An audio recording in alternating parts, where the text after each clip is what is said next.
Merci, Monsieur le Président. Monsieur le Président, chers collègues, aujourd'hui, vous nous imposez d'approuver 3 délibérations, 2 en séance plénière, une aujourd'hui et une demain, une qui est passée tout à l'heure en commission permanente, dans l'urgence et au pas de charge.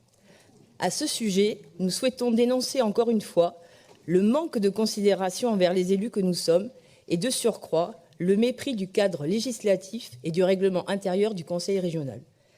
Il est en effet invraisemblable que ces 3 délibérations nous parviennent très tard, en dehors des délais réglementaires, alors que des délibérations concernent un projet dont le plan de financement se chiffre à 14 milliards d'euros. Ainsi, la délibération sur le plan de financement n'a été disponible que le lundi 6 décembre, jour de la commission transport, 1 heure avant celle-ci. Ce n'est pas très sérieux, ni un gage de démocratie pour pouvoir lire, comprendre, analyser, poser des questions en commission. Et à la fin de la commission, surprise, le vice-président Renaud Lagrave nous annonce qu'une délibération est ajoutée à l'ordre du jour de la commission permanente portant sur la création d'une association de préfiguration de l'établissement public local, mais sans nous communiquer cette délibération, que je lui ai d'ailleurs demandé, mais que je n'ai pas eue.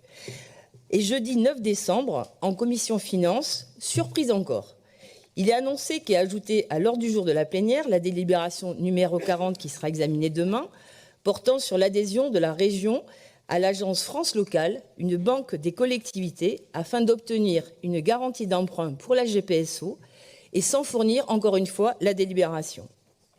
Donc ces 2 nouvelles délibérations et celle-ci d'aujourd'hui, elles nous ont été communiquées dans notre espace numérique vendredi soir très tard. Monsieur le Président, traiter avec une telle désinvolture les élus de cette Assemblée n'est pas acceptable. Ce n'est pas possible de travailler ainsi. Les élus de la majorité, ceux de l'opposition, nous avons besoin, pour se prononcer en toute connaissance de cause, d'avoir ces délibérations en amont. L'urgence imposée par le gouvernement pour boucler le plan de financement ne doit pas vous servir de prétexte pour transformer cette Assemblée en une simple chambre d'enregistrement de délibération dont elle ne peut mesurer ni la portée ni la pertinence, faute de temps, d'informations et d'explications suffisantes. Ce genre de pratique contribue à décrédibiliser l'action politique auprès de nos concitoyens. De même, nous avons demandé il y a plus d'une semaine la communication de l'étude d'ingénierie financière et juridique du GPSO dans son état d'avancement actuel, qui a démarré en 2016 et à ce jour, nous n'avons aucun retour. Ça aurait permis aux élus régionaux que nous sommes d'avoir des éléments supplémentaires pour avoir un avis sur cette délibération. De même, les études ayant conclu au montant annoncé dans le plan de financement et celles ayant conclu aux clés de répartition de la part des 40% incombants aux collectivités locales n'ont jamais fait l'objet d'une communication aux élus. Nous vous demandons donc de nous les communiquer dans les meilleurs délais. Pire encore, en ce qui concerne le Césaire, vous n'avez même pas cru bon de lui demander son avis. Privé lui aussi de ses délibérations à temps voulu, il n'a pu non plus faire une autosaisine pour sa plénière de la semaine dernière. Pour ces 2 raisons, le Césaire n'a donc pas pu s'exprimer sur ce projet GPSO. Il est inadmissible que la seconde assemblée de la région ne se voit ainsi privée de son rôle consultatif auprès du Conseil régional sur un dossier aussi crucial. Je vais maintenant vous exposer les carences, insuffisances, approximations de cette délibération sur le plan de financement qui, malgré ces 48 pages, est peu claire, très ambiguë, voire tendancieuse. La première carence, celui du plan de financement. Il nous est donc proposé de se prononcer sur un plan de financement qui n'est pas bouclé. J'ai bien entendu les arguments qui ont été donnés tout à l'heure. Mais non seulement il est bancal, mais en plus il est spécieux. Ainsi, alors même que l'État se refuse à s'engager financièrement pour la liaison Bordeaux-Dax et renvoie l'évaluation et financement aux seules collectivités locales, le plan de financement n'en tient nullement compte. Cette deuxième étape est traitée à l'identique de la première, avec un engagement de 40% de l'État, comme si l'État apportait clairement ces 40% sur le Bordeaux-Dax. Donc, Monsieur le Président, vous vous livrez ainsi à un tour d'illusionniste qui serait plaisant s'il ne consistait pas à jouer avec de l'argent public au détriment de l'intérêt général. D'autre part, et certains élus en ont fait la remarque, il est très surprenant que les délibérations des collectivités n'apparaissent pas dans cette délibération. Vous allez me répondre, et Renaud Lagrave l'a précisé tout à l'heure, que toutes les décisions n'avaient pas été encore prises. Certes, mais par exemple, Bordeaux Métropole a voté à sa dernière plénière, je vais dire, une somme de 354 millions d'euros. Cette somme, on ne la voit pas du tout apparaître dans ce plan de financement.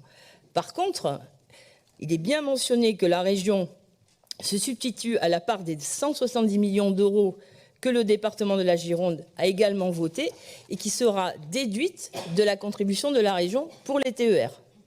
Donc là, on a quand même des choses un peu étranges. Ensuite, la création de l'EPL, il est décrit comme un outil magique pour financer le projet comme en Île-de-France. Mais, ça a été rappelé également, seule la création du nouvel impôt pour une majorité de néo-aquitains à moins d'une heure d'une gare est intégrée dans la loi de finances.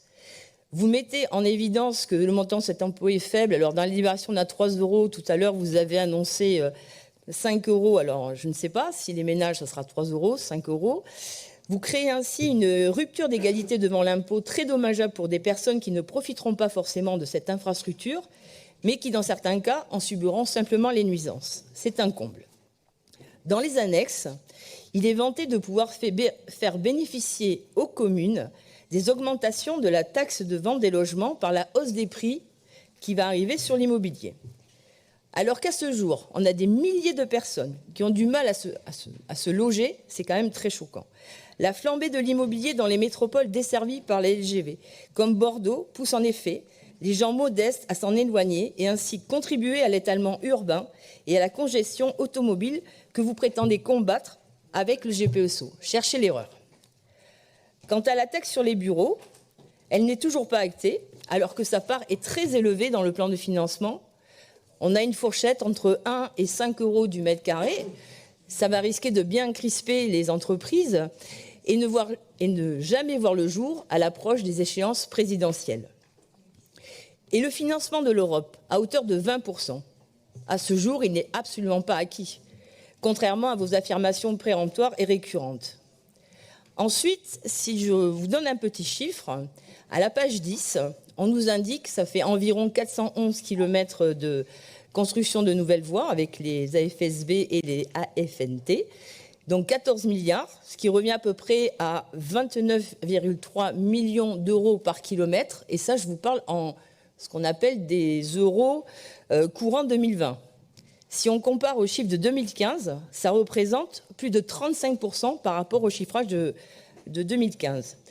Cela démontre le caractère ruineux de ce projet démesuré, inutile et destructeur. La question se pose de savoir s'il est vraiment raisonnable d'engager financièrement ainsi la région Nouvelle-Aquitaine, à minima, vous l'avez rappelé, de 710 millions d'euros à ce jour, fiscalité déduite. D'autre part, vous tentez de justifier l'intérêt de ce projet pour contrer les propositions que nous avons pu faire ou d'autres partisans écologistes de l'alternative de la rénovation des lignes existantes. Ainsi, les graves impacts sur la biodiversité et la consommation de terres agricoles sont largement minimisés en les relativisant. Pourtant, dans les orientations budgétaires que nous avons vues ce matin, une citation de Gilles Boeuf est mise en exergue. « Le vivant ne se répare pas ». Pour justifier que la région veut devenir la première région éco-responsable. Eh bien, Monsieur le Président, vous mettez en péril gravement la crédibilité de cet objectif en persistant dans ce projet mortifère pour la nature et de par les destructions qu'il va engendrer. Il y a vraiment un manque flagrant de prise en compte avec aussi les nouveaux usages, les nouveaux besoins des habitants. La pandémie, elle est toujours là. Et vous vous entêtez à défendre, et vous n'êtes pas le seul, Monsieur Duprat nous en a fait aussi la démonstration tout à l'heure, d'un projet qui date depuis plus de 40 ans, sans intégrer le besoin et la nécessité d'aller et de vouloir aller toujours plus vite. Plus souvent au détriment de la nature et sans tenir compte, par exemple, de l'accroissement du recours au télétravail et aux vidéoconférences, et on le voit encore aujourd'hui. Pour terminer, quelques autres fake news à en dénoncer encore dans cette délibération. Non, la création de nouvelles lignes LGV n'est pas liée à la réalisation des AFSB et AFNT que nous avons toujours soutenus, qui ont leur propre intérêt, mais qui ne sont pas une solution miracle pour le fret. Non, le projet d'axe Hendaye n'est pas acté à ce jour. Aucune DUP n'existe. Et la traversée du Pays Basque en souterrain est une pure chimère. Non, il sera impossible de financer à la fois GPSO, sauver les petites lignes. On a le protocole État-région pour les petites lignes, mais ça permettra à minima que de sauvegarder l'existant. S'il est vrai que la région investit depuis de longues années dans la régénération des voies pour le TER, elle va continuer, mais je vous rappelle que le diagnostic réseau qu'on avait commandé en 2015-2016 montrait qu'il fallait 3 milliards d'euros pour pouvoir sauver l'ensemble du réseau de la Nouvelle-Aquitaine. Aujourd'hui, de nombreux usagers, élus de nos territoires, et on en a vu aussi ce matin devant la région, notamment dans le Médoc, Saintes, La Rochelle, Sud-Gironde, Limoges, se plaignent parce que le service TER n'est pas encore assez performant pour leur commune. Aujourd'hui, on a Bordeaux-Paris, 2h05, peut-être un jour Bordeaux-Toulouse à 1h20. Mais si l'on regarde par exemple les temps de parcours entre Limoges et Bordeaux, entre La Rochelle-Bordeaux, Poitiers-Limoges, bien souvent, c'est très compliqué de venir en train jusqu'à Bordeaux. Donc ces lignes, ces trajets du quotidien, ils seront toujours pénalisés et pour longtemps avec le gouffre financier du GPSO. Donc en conclusion, nous persistons à demander l'abandon de ce projet inutile, ruineux et destructeur. Par contre, il est urgent de réaliser les AFSB pour faire sauter le bouchon ferroviaire au sud de Bordeaux afin de faciliter le RER métropolitain ainsi que celui du nord de Toulouse avec la réalisation des AFNT. Et enfin, nous demandons de prioriser la modernisation des voies existantes pour pouvoir investir encore plus massivement sur les lignes du quotidien, et vous en avez parlé aujourd'hui, et de faire de la Nouvelle-Aquitaine la première région française pour son réseau de lignes du quotidien, agissant ainsi du même coup massivement sur le développement du report modal. Donc au vu de ces nombreuses carences de cette délibération et d'atteinte à la bonne information des élus régionaux, nous demandons le retrait